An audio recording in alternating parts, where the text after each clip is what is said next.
Hello friends, आज की इस वीडियो में हम आपको लवली प्रोफेशनल यूनिवर्सिटी के चांसलर अशोक मित्तल की स्टोरी साझा करेंगे। अशोक मित्तल से पहले उनके पिता बलदेव राज मित्तल के बारे में जानना जरूरी है।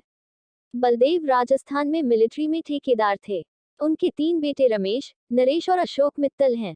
अपने बच्चों का भविष्य सुरक्षित करने के लिए बलदेव ने 1961 में 500 रुपये का कर्ज लेकर जालंधर कैंटोनमेंट एरिया में एक मिठाई की दुकान खोली। इसका नाम लवली स्वीट हाउस रखा। सबसे पहले 1968 में बड़े बेटे रमेश मित्तल ने पिता के इस व्यवसाय को आगे बढ़ाने के लिए 11वीं के बाद पढ़ाई ही छोड़ दी।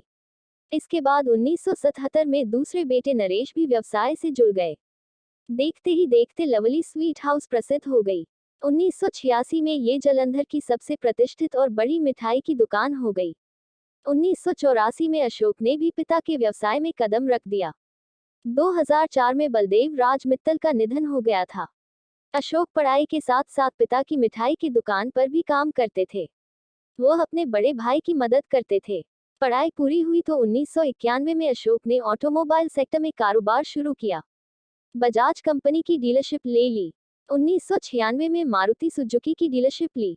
देखते ही देखते अशोक पंजाब के टॉप ऑटोमोबाइल डीलर बन गए। 2001 में अशोक ने अपने पिता बलदेव राज मित्तल के संरक्षण में फगवाड़ा में 3.5 एकड़ जमीन लेकर कॉलेज की स्थापना की। 2005 में अशोक मित्तल के लवली कॉलेज को प्राइवेट यूनिवर्सिटी का दर्जा मिल गया।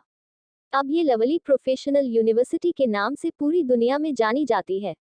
2022 में करीब 50 देशों के 40,000 से ज्यादा छात्र छात्राएं यहाँ पढ़ते हैं। अब इसका 600 एकड़ में विस्तार हो चुका है। 3,600 से ज्यादा शिक्षक यहाँ पढ़ाते हैं। लवली ग्रुप का सालाना टर्नओवर करीब 850 करोड़ का हो गया है। अशोक मित्तल, नरेश और रमेश मित्तल के साथ 2002 में परिवार की तीसरी पीढ़ी ने भी कारोबार संभाल लिया। 3 भाइयों में सबसे बड़े रमेश मित्तल हैं। इनके बेटे अमित और अमन भी व्यवसाय संभाल चुके हैं। दूसरे नंबर पर नरेश मित्तल के बेटे शैश्व मित्तल और वैभव मित्तल भी लवली ग्रुप को ज्वाइन कर चुके हैं। सबसे छोटे अशोक मित्तल हैं। इनके बेटे प्रथम मित्तल भी लवली ग्रुप को आगे बढ़ाने में जुट गए हैं। अशोक की पत्नी रश्मि मित्तल लवली प्रोफेशनल यूनिवर्सिटी की प्रो चांसलर हैं।